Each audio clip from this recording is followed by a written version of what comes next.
Okay, cell phones and all that fun. All.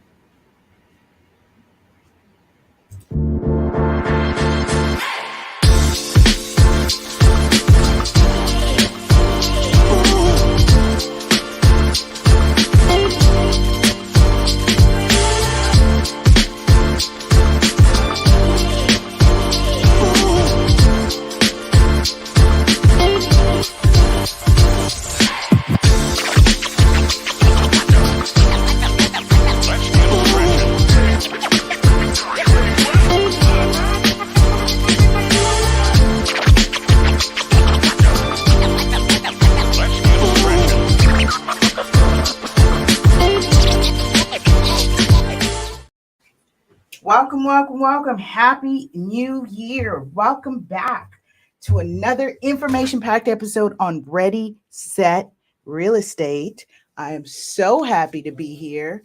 I'm feeling so pumped about today's show that I am, let's see, I am feeling excited. Top of the new year to you all. I trust that you had a safe, wonderful new 2023. Say hi, say hello, drop a comment down below. Let me know you're here. Let me know where you're from. Bakari, brother Bakari, he says, happy and prosperous new year to you and the family, sis. Absolutely. I received that same to you and your queen and your family. I was following your post. I think you've had a new grandbaby. So that's so wonderful. That's just awesome. Great things are abound. Great things are happening. And there's it's so funny as I was reading different things, I'm looking at different posts, I'm just seeing what the vibe is, what's the energy with what's going on with you all, cuz I've been pretty focused. You all heard me say this last week that in the last 3 weeks I was very clear on my goals. What was my goals? It was marketing. Marketing is the bloodline of your business for you entrepreneurs. Stick with the marketing. Yes. We talked about expense optimization. So that means like cut down unnecessary expenses, look at your subscriptions. Do you really need it? Are you really using that coaching plan that you subscribe for? Are you really, do you need all those extra Netflix channels or whatever channels? I mean, it's just look at the statement, right? Look at your credit card statements, look at your bank statements. Do you still need them? Do you still need them? What else? Um, eh, in addition to that, you should be focusing on like growing what, personal goals, goals and professional goals. All right. Bakari's jumping in here today. He says, you're welcome. We just closed on another rental property. Woohoo. See, this now encourages me, honey, note to self, because this was something I want to do. You know how Lulu does her bell? I want to do the wand. I have like this real estate wand I want to wave on my channel now. I'm going to get this wand. This is me feeling like this magician. I feel magical. I feel 2023 is going to be magical. So, Bakari, would love to have you on the show and talk about that if you'd be open to sharing your journey so that people can hear just kind of the real life, take what it takes, right? What it takes. And I know you've definitely stepped into, I think you're doing life, right? Are you doing life insurance, which I've said the last time I used to be life and health licensed. And I used to say this, I said this last time, two investment vehicles that create to legacy building.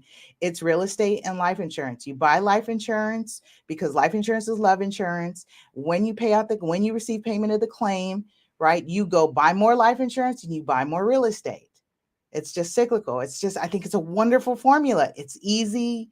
Death is going to happen. So when you prepare for that part of life, it is liberating. Not only that, I have said this as well, and I had done this personally when I was younger. When people are saying, oh, you want to manifest or create that you're worth X amount. I'm a millionaire. I'm this, that, and a third. And when you reflect on what exactly are you doing to reflect that or embody that? Have you insured your life for $1 million? Have you insured your life as a thousandaire? We got away from that as a people. I had a long conversation about this with, in fact, my husband's grandmother, because she used to sell life insurance. What year, honey? What period would that have been? Gosh, in the 50s, and she was going door to door to collect the premiums on the policy. Anyway, I enjoy hearing this story because it's like, to hear a woman entrepreneur back in the day. She had kids, and she loved doing it, and she talked about, it was an easy sell for her because back then, like, we knew it was important. What happened? Bakari, maybe you can tell us what happened. He said, sure, I'll come on. Yes, life insurance. So I totally gave you a just made your plug so easy. Unintentional, but not, right? Because here we are in 2023, and we have watched, with all empathy and sympathy and love, we have watched people lose people. I definitely had loved ones within this last 3 years during the pandemic and all that I've lost loved ones, people that I know. The nature of my business, it's interesting because my former broker used to say this, and I didn't really get it. And he said, I'm not in real estate. He said, I'm in the death business. And I didn't really get that until now that I've expounded, and we deal with probate, and we deal with trust, we deal with the senior community. And it's a whole different arena of real estate where, yes, you are dealing with the end of life stages for individuals. And so when we market ourselves, and what we bring to the table is uber sensitivity to the condition of the property, right? Dilapidated, deferred. A lot of folks are hoarders in this period of their life.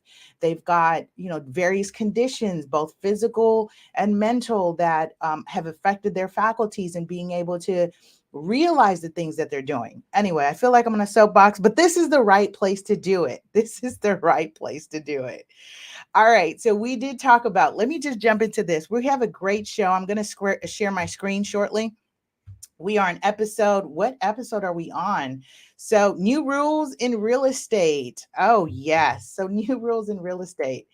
The reason why I brought this up was because you reminded me, people say, new year, new me. And there are some new rules that I'd like for you to ask yourself in your respective state, what has changed? Because listen, when we learn to become better players at the game, there are rules that change that we often don't recognize that the rules are changing or have changed. Things are being done differently. Notice how easy, when we were all hit during the pandemic, real estate literally went on pause. Notice how the rules changed very quickly. They changed the FICO scores. They changed lending, underwriting requirements.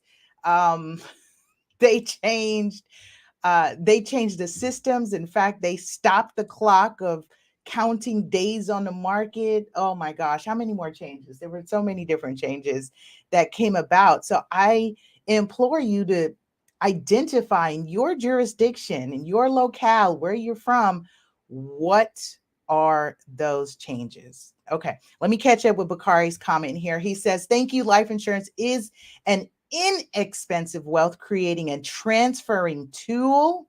Better to have it and not need than to need it and not have it. Amen, amen, amen. Ashe, ashe, ashe. Yes, absolutely. I'm going to hold that up there for people to, as you all are chiming in, be sure you let someone know that you're on. And yes, you are on the right show. It's not the Weather Channel. It's not the Life Insurance Channel. But when we were talking about wealth building and wealth creation, there's a life insurance policy, depending who you work with, that you can create a life insurance policy. I just really like various aspects of life insurance and real estate. I'm speaking from my like past life experience. I did just as many years in real estate, in life insurance, as I did in real estate, until I chose one, right? Like for me, it was okay, choose and commit. Where do you want to grow? Where is self mastery going to happen? And for me, it's real estate. But what I learned in life insurance is what I apply to real estate. In fact, I'm excited because I'm excited about that because I'm working on some proprietary, I'd say software or systems. I'd say systems, proprietary systems that grew out of life insurance for me. Where I'm going with this is with real estate, especially when I look at the size of mortgages and payoffs that need to happen. You know, back in the day, and you've got to question, why has this changed? Why has this changed? Let's talk about this here. Just totally off topic, but on topic. Why has this changed? If you recall, and mom, if you're listening, by the way, time out, time out, time out. Shout out to my mother. Happy belated birthday. I will see you later today, mom. If you're tuning in, I want to say happy birthday. Love you. Love you. Thank you. I was just like in my moment last night, laying down. My husband and I were reflecting on my journey, my trials and tribulations. And I kid you not, and those who know me intimately, like my mother, my family, has been just an immense support for me to continue to do the work that I'm doing. And it takes a village, and my mother has been that. And so, mom, love you. And I will see you later. I know today is what, the 4th? No, it wasn't. Her birthday was on the 2nd, y'all. Telling all her business, but it's all right. I think people knew on Facebook anyway. Okay, boom. Let's get back to it. Life insurance. Recall, and this is why I was thinking about my mother, because when my mother and my grandmother purchased their property, they bought it when the loan was sold with them. The lender gave them the option to secure a life insurance policy that in the event that they passed away, uh, the life insurance would pay off the mortgage. It was specifically sold with the mortgage. It was sold with the mortgage product, like you would buy the life insurance. They don't do that anymore.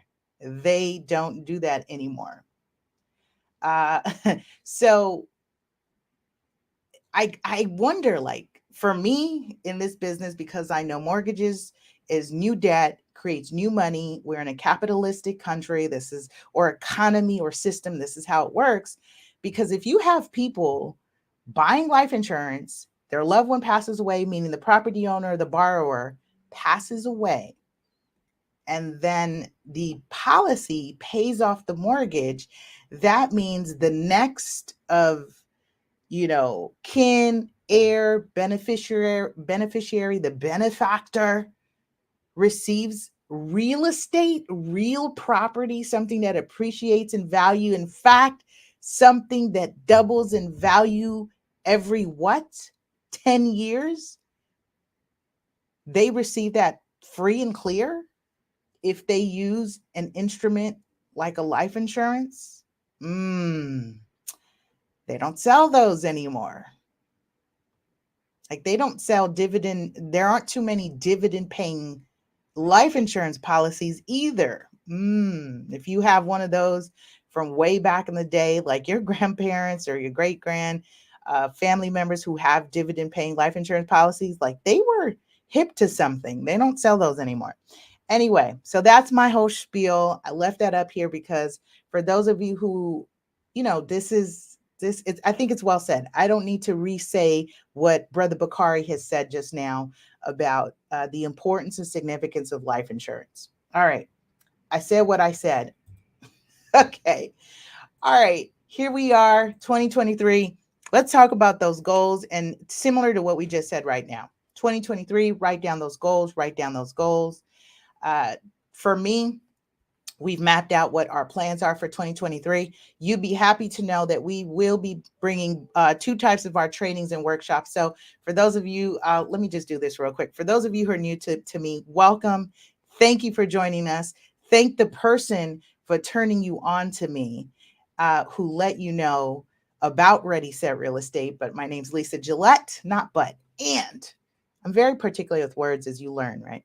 And my name's Lisa Gillett, creator and founder of Ready Set Real Estate, the Real Estate 100 movement.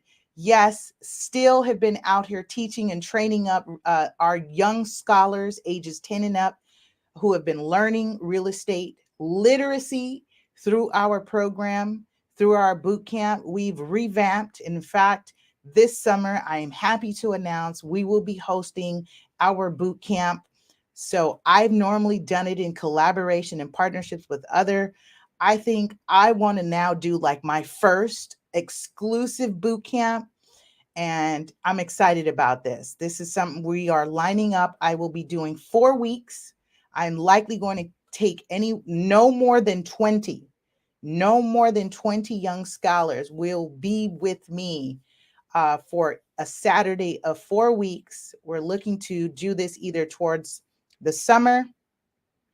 I will line up my dates and do mastermind with them. They will connect with active investors, lenders, independent contractors like home inspectors, um, appraisers. Oh, just because I have a great support of people that are in this business and have been like, Lisa, when you say, you whatever you need, let me know how I can support.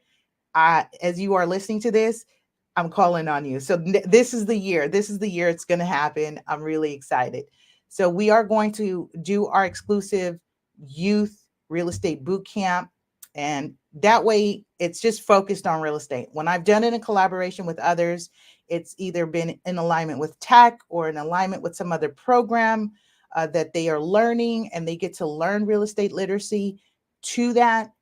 But I will be doing the boot camp. In fact, when I first started the movement, we were giving out scholarships. Shout out to my colleague, realtor, investor partner, Anthony Lee of Philadelphia, still doing amazing things. We'll have Anthony back on the show. It's well overdue, but he has grown tremendously. In fact, he put it out there that he's looking for partners to invest in a 15-unit building at 1.1 million in his area. So excited. I see this is goals. I've watched Anthony go from multifamily to his first commercial to now he's like, this commercial stuff, right? These apartment stuff is, I like this. And once you kind of break that barrier in your mind, really, it's just next level. It just comes easier and easier. So that's our goals. All right. So before we jump into the news of today's topic is new rules in real estate. We're on episode 191. I want to say thank you and shout out to our radio podcast listeners who are tuning in everywhere. Thank you for helping us grow our channel, our station. We were in the top 25% listen to radio podcasts. Not only listened to, but viewed. Do you hear that? Top 25% viewed radio podcasts or podcasts. And we are found everywhere. So I want to say thank you. We pumped out 92% more episodes than any creators. Woohoo! Thank you for encouraging me to keep going. This morning was one of those days because it's been raining consecutively here in California. And this morning was one of those days that I was like, well, I don't really have to get up. And like I start going into I don't really feel good. My throat feels funky. Like, I could do this next week. But no, see, this is the power of writing things down because I've already mapped out my shows every Wednesday at 11 a.m. It's an appointment that I cannot break with myself. I've got to respect myself and my time. So for those of you who ask, how did you do it? How do you create? How do you pump out basically an episode a week? Well, that's how I do it. I commit to me. I say to me, I like myself. I love myself. How do I reflect that? By sticking to the time, sticking to the appointment. That's how. All right. But Carson, congratulations in regards to all of your successes. Thank you, thank you, thank you. All right. So let me jump on here.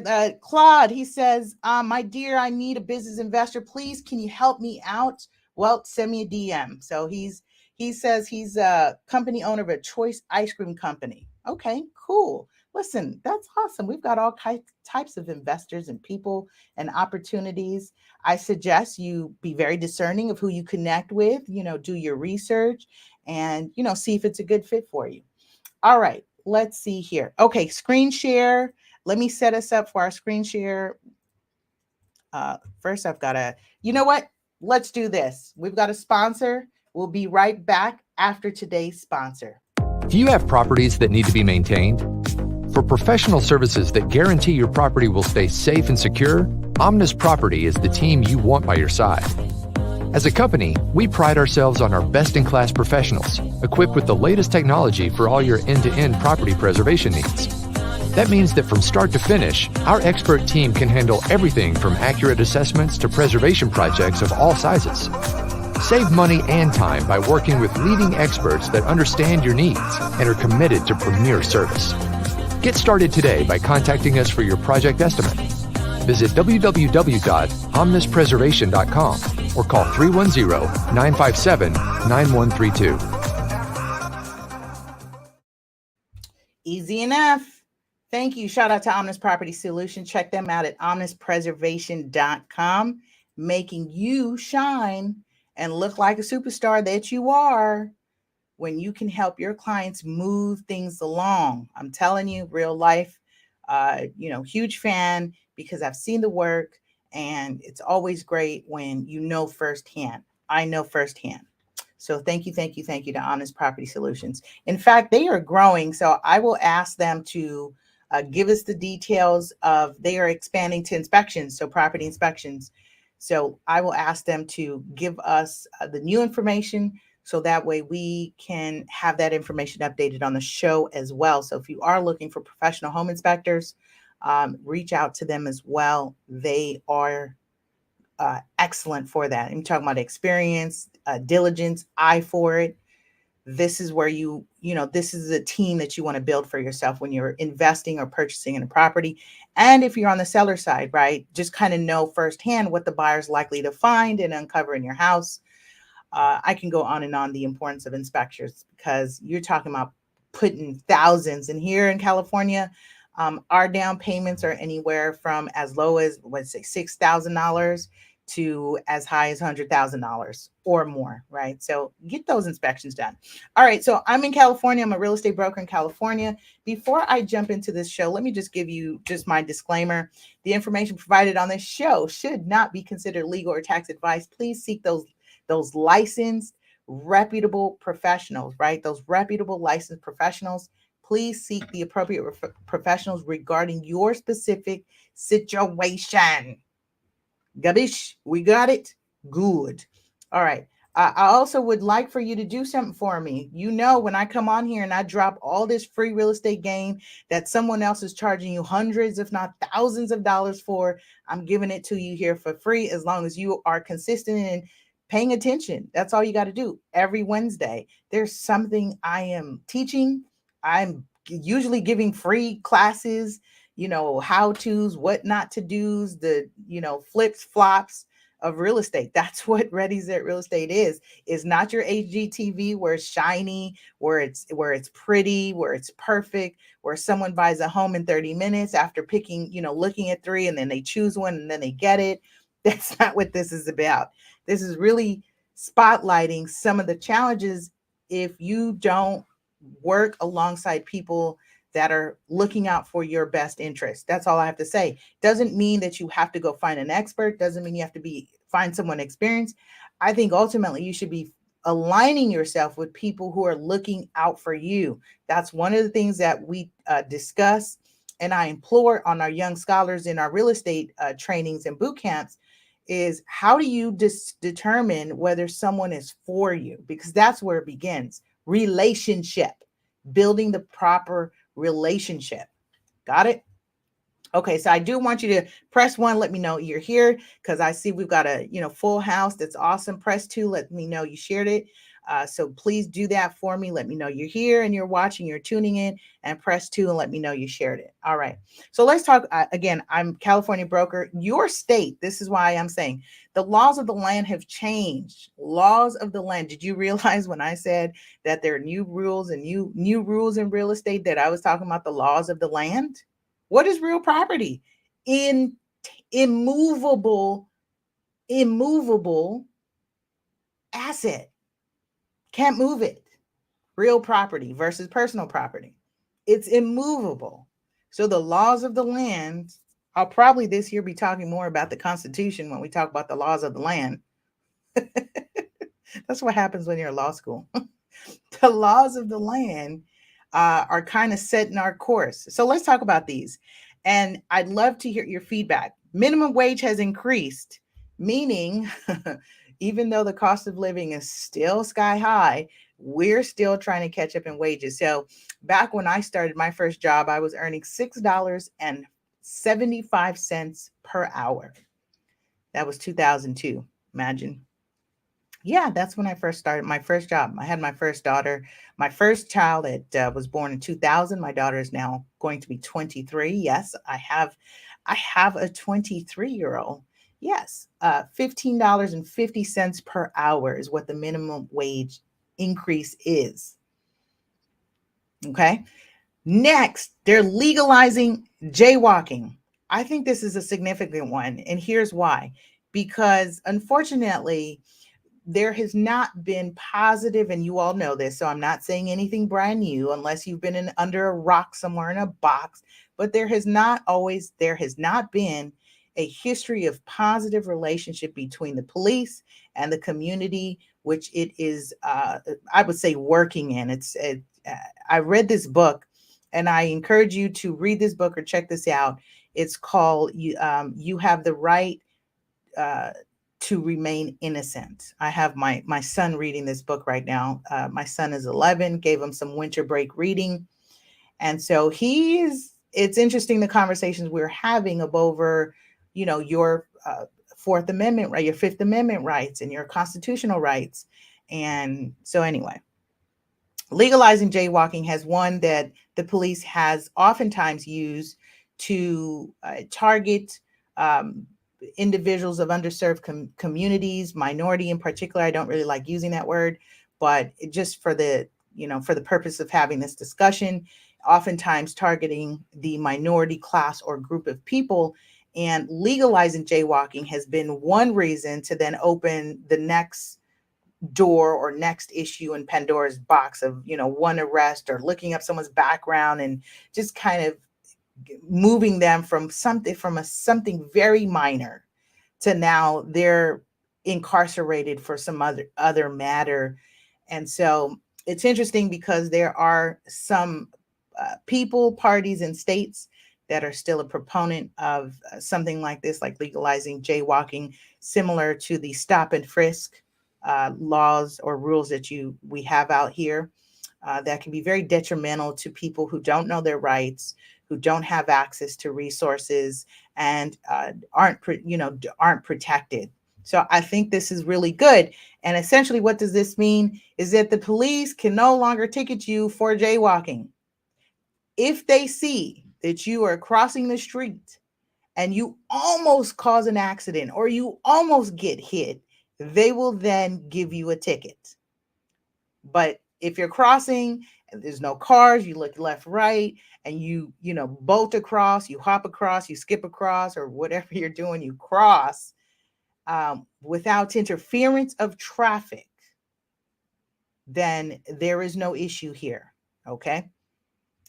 There are new holidays, laws of the land. In California says we will now be recognizing 4 new holidays: the Armenian Genocide Remembrance Day, that's April 24th.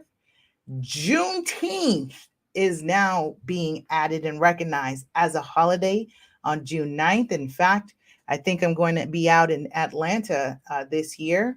We'll be out there for Juneteenth. Shout out to TJ, who said, he said to me, I don't know what your summer's like. I don't know what you plan on doing, but you should be in Atlanta. You should be in ATL for Juneteenth. All right. So we'll definitely keep that on our radar. Lunar New Year. I really like this one because the moon energy and winter solstice, spring and summer solstice, those are all so important to me seasonally. Why? Because I just personally pay attention to what the earth is doing, what is happening, right? Because we are the microcosmic universe within the macrocosmic, and so I like to pay attention and be in alignment with what's happening energetically with what our Mother Earth is doing, right? With what the planet is doing. So I really like that Lunar New Year. In fact, we were making plans of where to be for Lunar New Year. So now that's happening second or third new moon of the winter solstice. I like this. And then there's Native American Day, which is the fourth Friday of September, Native American Day, fourth Friday of September. I didn't put it on here, but speaking of Native American Day, there's also in effect, and they said they've already put it into effect, similar to Amber Alert. So that's when a child is abducted and everybody gets pinged on their cell phones regarding an Amber Alert. They now are implementing Feather Alert. The Feather Alert is when someone indigenous when someone indigenous goes missing, unexplained, or with unusual circumstances, they will put out a feather alert. So it will be interesting to see because oftentimes we're not paying attention to what's happening around us, right? Facebook Marketplace has changed the way they will allow businesses to post their real estate listings. So, those of you who've been posting your real estate listings in Facebook using it for marketing, and I'm going to talk more about this right now as we talk about marketing and strategic planning of how to get yourself out there if you're in real estate and you are trying to connect your personal brand along with business brand. So let's address this. They have not been very clear as to why the policy has changed, but they still allow you to post from your personal page. My thoughts are is because there is a big push for transparency in real estate right now. Big push. Ooh, I almost forgot, but I'm going to use the chat because I didn't put it on a slide. But I talked about this earlier this year. Did I not? About the Appraisal Act?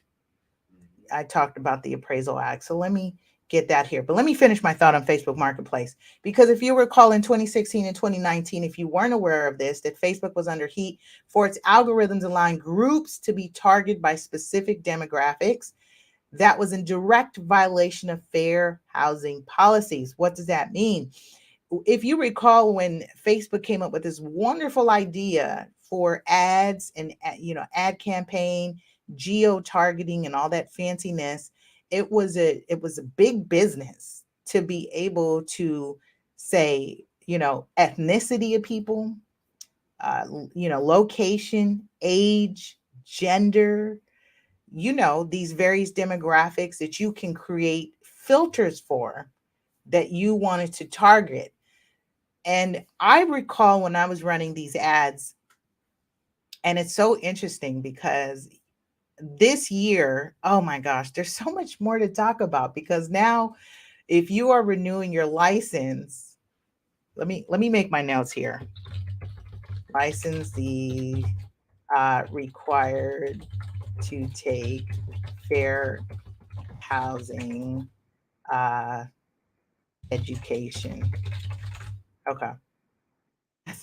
That's my note here. So I don't forget to talk about this. Fair housing.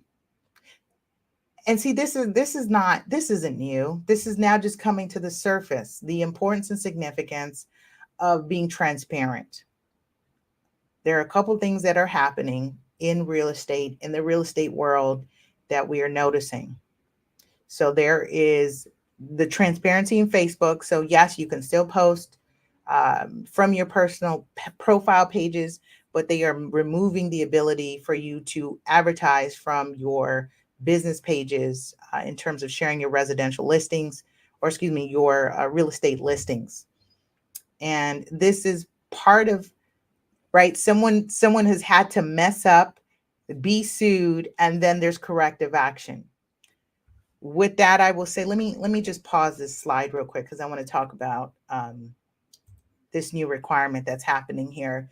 So in California, effective this year, so if you are a licensee and you are renewing your license, you are now required to take a fair housing education. That means that we have to take an implicit bias um, curriculum course to identify ways that you can be biased and discriminatory when you are working with the general consumer population in the buying and selling of real estate. I think there's a great way for people to identify the programming that they don't know exists. And I say this because we are responsible to create search profiles for individuals based on their needs, not what we think, right? Based on their needs, their budget, their desired locations.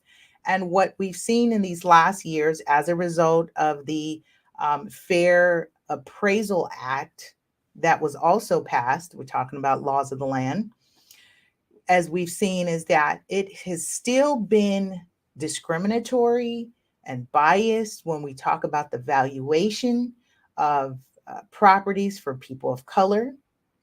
We had that big thing happen with the undercover news, finding out that the real estate community has still been steering individuals into particular areas despite their qualifications. We have still seen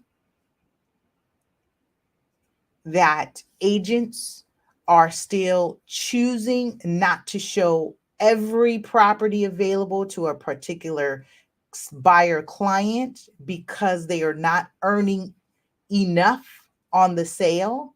Commissions has been a big thing, and commissions has been under fire since I talked about it in 2019. I believe we did our first workshop on the class action lawsuit by sellers against the big five, those big real estate companies in the industry that eventually got the attention of the DOJ, Department of Justice.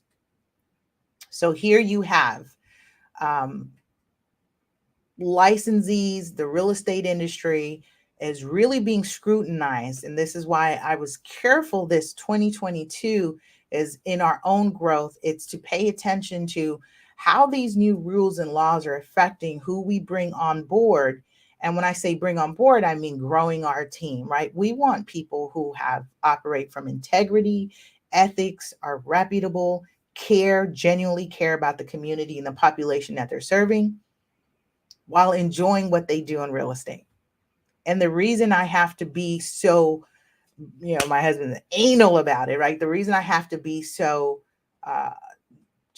it's a non-negotiable for me is because of the liability as a broker owner we have for the agents that we are supposed to be overseeing. That's part of business and profession code that we're supposed to be seeing. So as you can see, there is a lot of movement towards more transparency. We also know that California in particular is working on scrubbing. I'm going to post this here. Scrubbing the property records that has racial restrictive covenants. How does that affect you? So California is scrubbing the property records. They have about a 14-year, I want to say 14 to 15-year plan in place to scrub the real estate records that have racial restrictive covenants. Now, if you're a licensee, this is how you can help, because I've done this I was doing this last year in and you're likely, if you don't know the laws of the land, you're going to have to educate your escrow team and your title company oftentimes if they're not abreast, but they should be. Because now when you ask for the record, they will give you a form that's attached that says you can request to have this removed from the chain of title, which is the racial restrictive covenants. This was a source of class. This was a source of topic in our real estate classes for our young scholars, as we were discussing in their very own backyards where they live, they play, they go to school. Those records had racial restrictive covenants that said if you were non-white and sought to purchase a property in an area, or that particular property had a racial restrictive covenant, then the property would revert back to the owner. In fact, my husband and I we were in further discussion of how this happened because of his reading. What is it? Black Wealth? What is it? Black Banks? I think it's Black Banks, Black Wealth, Black Banks, something like that. I forget. But in reading this book, we've been in further discussion how there was policy and the laws were available to allow, at that time, white owners, check this out. And I didn't know this. It allowed for people to report, basically, like you said, you snitch.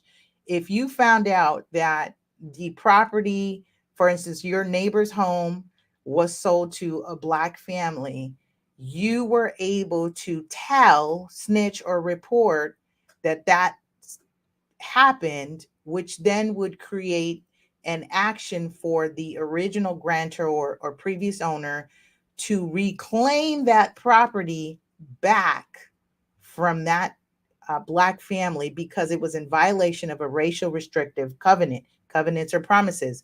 You promise to do XYZ, or you promise to not do XYZ. So you have you have affirmative covenants and negative covenants.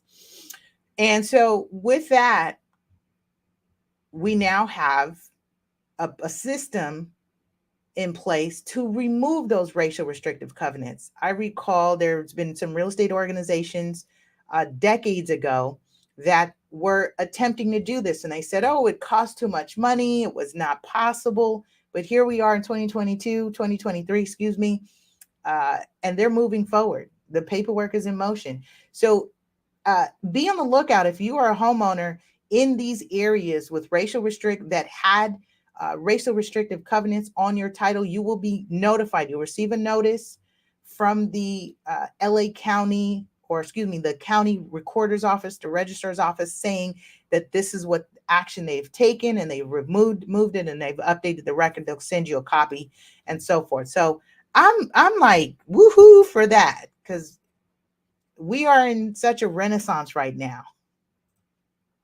Let me get back to my screen share. Okay, so I talked about restrictive covenants, fair housing, licensee laws.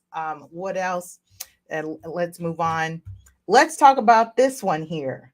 Bruce's Beach. So the governor signed a bill that would allow for LA County to give back Bruce's Beach to the Bruce family. This was in the 1920s. 1929, the Bruce family, I believe it's Willa and Grace Bruce, were a subject of, or I would say victims. They were victims of eminent domain. And we're talking about laws of the land. That is a law of the land for government and agencies to use eminent domain to seize property for effectively what should be highest and best use, right, for something. As I was rereading my notes about this particular case or matter, it was in 1929 when it was seized from them, and almost 30 years later that the government officials, decided, mind you, it sat vacant after they took away, this black resort that was giving an access point to California's coast, California's beaches for black families, because they didn't have that anywhere else. It was a safe haven for them to have this in the 1920s. And so when that was taken away and removed, it was said to have been done to build a community park, which did not happen for 3 decades. It wasn't until 1960s, and here was the mindset and the logic that the officials decided why they should.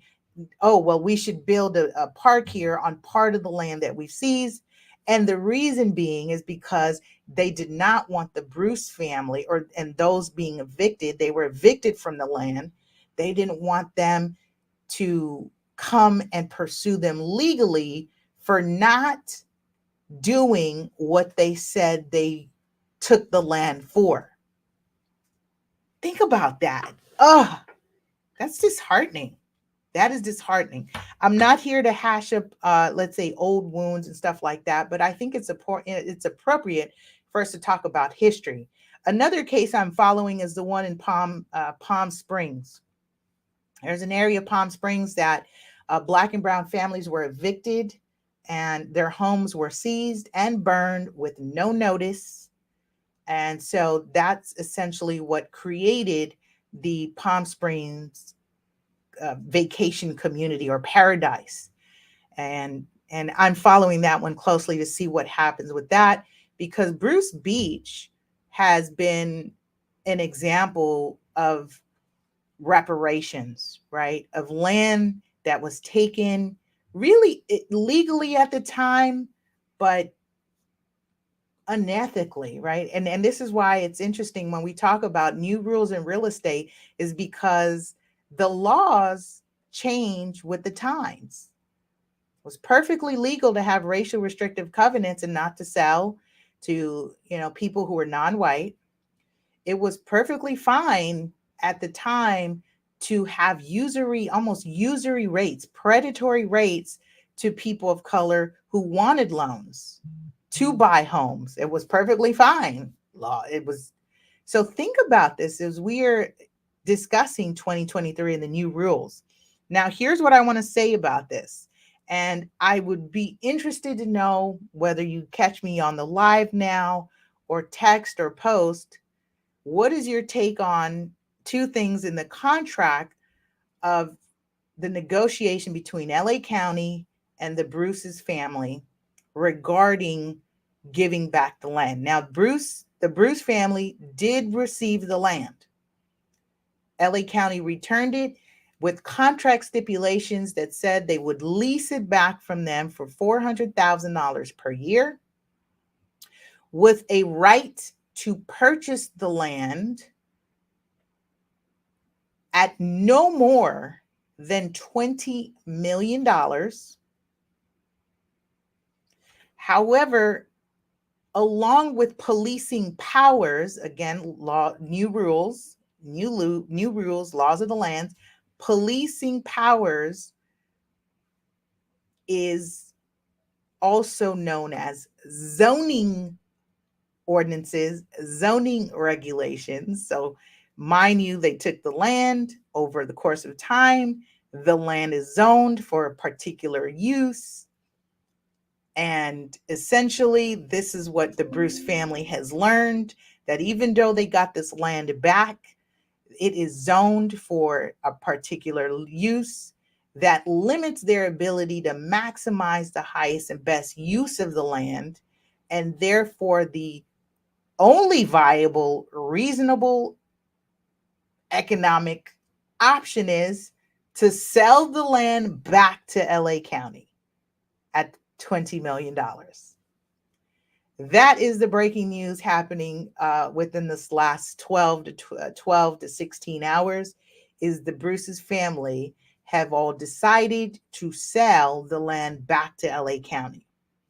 They've come to that decision for various factors, but I think it's interesting when you look at the context of how this land has changed hands, and it still ultimately benefits, right? LA County, the county, because we're talking about alliance or connection with building and safety, the building department, who sets forth regulations and zoning. I had so many questions myself about this particular scenario, and so many questions, but I will leave this with you. It's being sold back to LA County. I think it was good press. I think it led the way to make right of a wrong, that has, that is over, decades old. And here we are paving the way, and it'd be interesting to see how many more homeowners who were injured by these types of acts of racially motivated, because this was a racially motivated eminent domain. Okay. Heavy stuff today. I know this is very heavy. Let me get back to that. So that's what's happening here in Cali on Bruce's Beach. More so, because TJ and I were talking about this, and he says, what do you think about this reparations that's happening for Black citizens in California? And I was like, what? Huh? So guess what? California is undertaking quite a project, and this is quite a process. And I think this comes in light of, especially in the conversations that I've been hearing and a part of, and notice on social media, that there's this kind of this disgruntledness between communities and groups of people that we had sent how many billion? 40 billion to the where were they? The Ukraine? Mm-hmm. They sent 40 billion for this war with Russia and Ukraine. And here, the people in the communities of color have year after year, because the data shows that the disparities exist. We have the Fair Appraisal Act. We have it's a Fair Appraisal Valuation Act. We have, real estate licensees are now being required to take implicit bias courses and interactive training so that they can identify that they're doing, participating discriminatory practices in real estate, because we are essentially the gatekeepers, right? So we have that happening. We have Bruce's Beach with this version of reparations of a racially charged eminent domain now being turned back to the family, but they're now selling it. And it'd be great that they have a great team of advisors to help them invest that in more in real estate, right? So they can truly build that generational wealth that they had lost from the 1920s to now. And that's what this is about. Is this is about determining, and the number I'm hearing, this is what I'm hearing, it's about 250,000 per citizen in order to compensate them for this. Let me read this blurb right here. The state is undertaking the nation's most ambitious efforts so far to compensate for the economic legacy of slavery and racism. I would love to hear what you have to say. What are your thoughts about this? Because is it going to, and so here's the discussion. We're talking about $250,000 per citizen. The question is, do we make that available in the form of college grants, right? Education, financial literacy? Do we make that in the form of more subsidized housing? Do we make that in the form of cash aid? Do we make that in the form of food aid?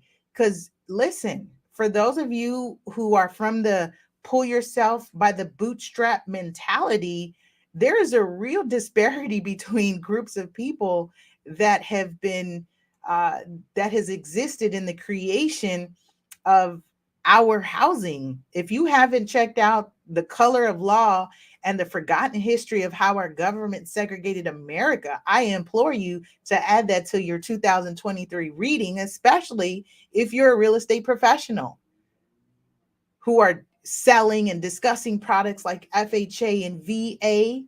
We just watched that movie last night that there was a big push to get VA benefits, get them paid.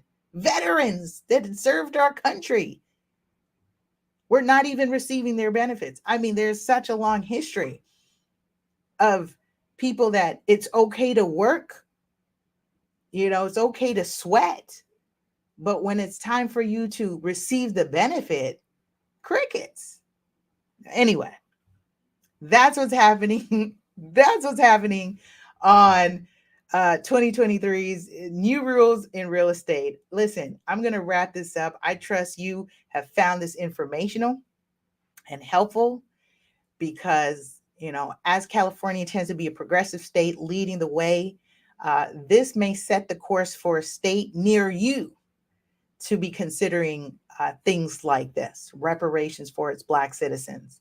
Because again, time and time again, we are looking at the data and disparities and these socioeconomic injustices and the inequities. And I'm using all these big words, and all that means is let's get to a space where we are truly leveling the playing field. Let's truly level the playing field. If that's what it means for us to, care and uplift and support one another in the human race. All right. With that, I say have a fantastic and productive week. We'll see you next week on another information-packed episode on Ready, Set, Real Estate. Bye.